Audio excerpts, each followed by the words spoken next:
Bismillahirrahmanirrahim. Okey, hari ini saya akan bentangkan tentang tajuk Jabariyah ataupun nama lainnya adalah Jahmiyah dalam tajuk dalam madah Firaq Islamiyah. Okey, pertama sekali kita kena tahu apa itu Jabariyah. Makna al-jibru nafyul fi'li 'anil 'abdi wa idafatihi lillahi ta'ala. Maksud dia adalah Jabariyah ni menafikan perbuatan hamba dan menyandarkan urusan makhluk hanya pada Allah. Okey, adakah pemikiran ini datang daripada orang Arab? Tak. Jawapan dia, fikratul jibri laysat arabiyah. Sesungguhnya pemikiran Jabariyah ini bukanlah daripada di kalangan orang Arab, tapi Jabariyah ini datang daripada Ja'ad bin Dirham, yang mana dia ini adalah seorang Yahudi. Okey, bermula daripada Ja'ad bin Dirham lah, maka Jahmun bin Safwan ni ambil pemahaman Jabariyah ni daripada Ja'ad bin Dirham. Okey, bilakah tersebarnya pemikiran Jabariyah? Waqad sya'at hadhihi al-fikrah fi awal al-'asr al-Umawi.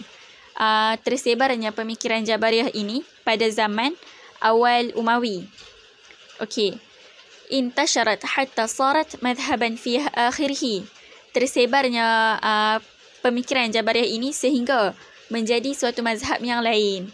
Okey. Dan dinisbahkan tunsabu firqatul Jabariyah ila Jahmun bin Safwan. Dinisbahkan mazhab Jabariyah ini kepada Jahmun bin Safwan. Okey, persoalan, kenapa dinisbahkan limadha tunsabu firqatul Jabariyah ila Jahmun bin Safwan? Okey, li'annahu ya'tabiru akbari da'ati li hadhihi an-nihlah wa a'zami ansariha. Sebab Jahmun bin Safwan ini merupakan penggerak utama dan penyokong kuat mazhab Jabariyah. Okey, dan disebabkan Jabariyah ini dinisbahkan kepada Jahmun bin Safwan, maka disebabkan oleh itulah dinamakan juga Jabariyah ini sebagai Jahmiyah, ikut kepada nama Jahmun bin Safwan. Seterusnya, siapa Jahmun bin Safwan ni? Okey, Jahmun bin Safwan merupakan maula li Bani Rasid min ahli Khurasan. Merupakan pemimpin Bani Rasid, iaitu penduduk Khurasan. Sesungguhnya Jahmun bin Safwan ini menetap di Kufah wa aqama bil Kufah. Okey, apa yang istimewanya dengan ucapan Jahmun bin Safwan? Ucapan pidatonya telah memberi kesan yang besar kepada pengikut mazhab yang muncul di Tirmiz. Wali khatabatihi athar kabirun fi man tabi'ihi wa qad zahara bi madhhabihi fi Tirmiz. Okey, selain daripada tu, Jahmun bin Safwan juga merupakan menteri kepada Al-Harith bin Sarij. Okey, ketika Al-Harith ni menyerang Bani Umayyah, kemudian kalah di tangan Salim bin Ahwas Al-Mazihi. Okey, selepas siapa Salim bin Ahwas ni? Okey, Salim bin Ahwas dilantik sebagai pegawai kerajaan Umayyah selepas Al-Harith ni menyerang Bani Umayyah. Okey, apabila Salim bin Ahwas ni dilantik sebagai pegawai kerajaan Umayyah di Khurasan, Jahmun telah menjadi tawanan Salim. Kemudian Salim ini membunuh Jahmun pada tahun 128 Hijrah. Maksudnya kat sini Jahmun telah mati pada tahun 128 Hijrah.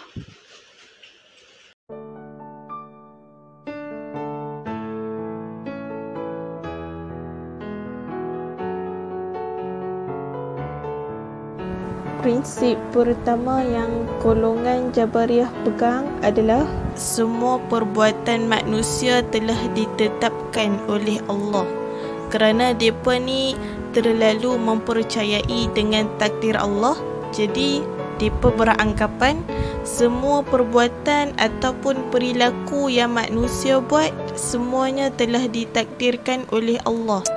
Contoh, kalau si fulan tu dia mencuri, kemudian golongan Jabariyah ni kata perbuatan ni telah ditetapkan oleh Allah, kita tak boleh buat apa sebab benda ni adalah takdir.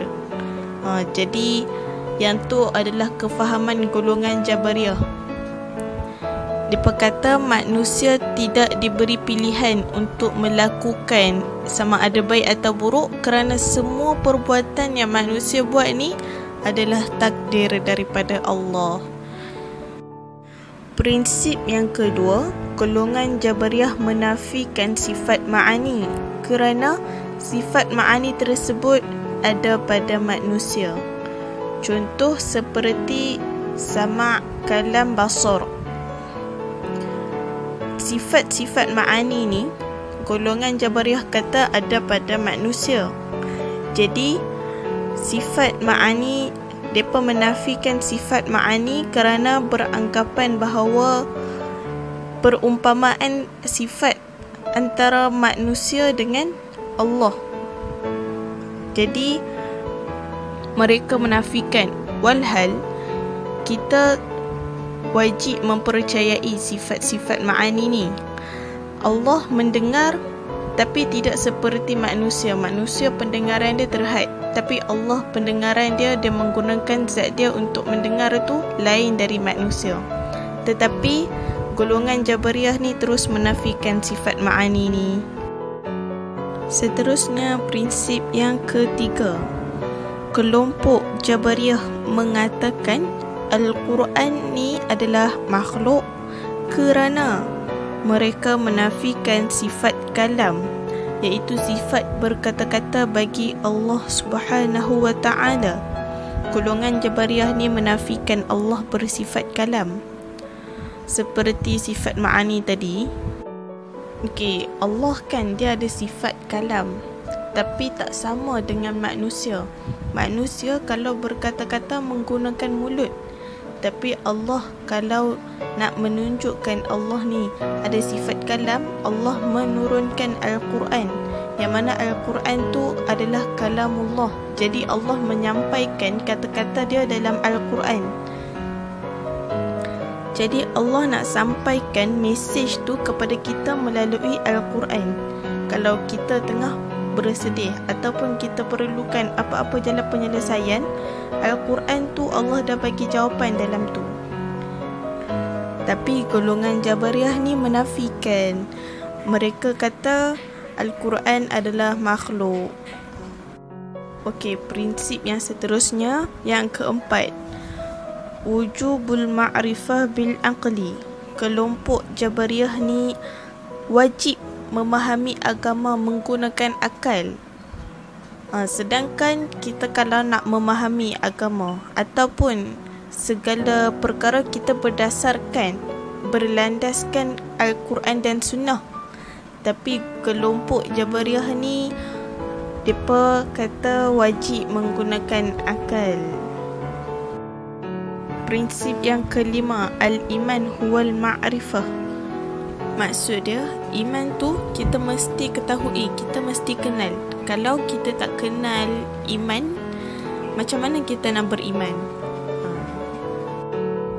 Dan yang keenam, kelompok Jabariyah mengatakan syurga dan juga neraka akan binasa selepas ahli syurga ni menikmati dan ahli neraka merasai kepanasannya. Lepas ahli syurga dan ahli neraka terima ganjaran ataupun terima balasan masing-masing, jadi syurga dan neraka tak kekal. Syurga dan neraka akan hilang dan yang kekal hanyalah Allah. Okey, dan kemudian ramai ulama membangkitkan isu ni tentang kefahaman Jabariyah ni kerana dua perkara ini. Yang pertama, kerana permasalahan kelompok Jabar membawa kepada pengabaian tanggungjawab mereka sebagai seorang hamba. Mereka tak beramal apa-apa pun dekat dunia dan hanya mengharapkan ataupun dan hanya mempercayai dengan takdir Tuhan. Yang kedua, golongan Jabariyah melampaui batas dalam mentafsirkan ayat Al-Quran yang menetapkan adanya sifat-sifat Allah. Macam tadi, mereka menolak segala sifat ma'ani. Pentafsiran seumpama ini adalah bahaya terhadap Al-Quran dan dalam memahami maksudnya. Dan ramai ulama mengatakan mereka telah kufur kerana mereka dah tolak sifat ma'ani. Mereka mentafsir, salah tafsirkan ayat Al-Quran.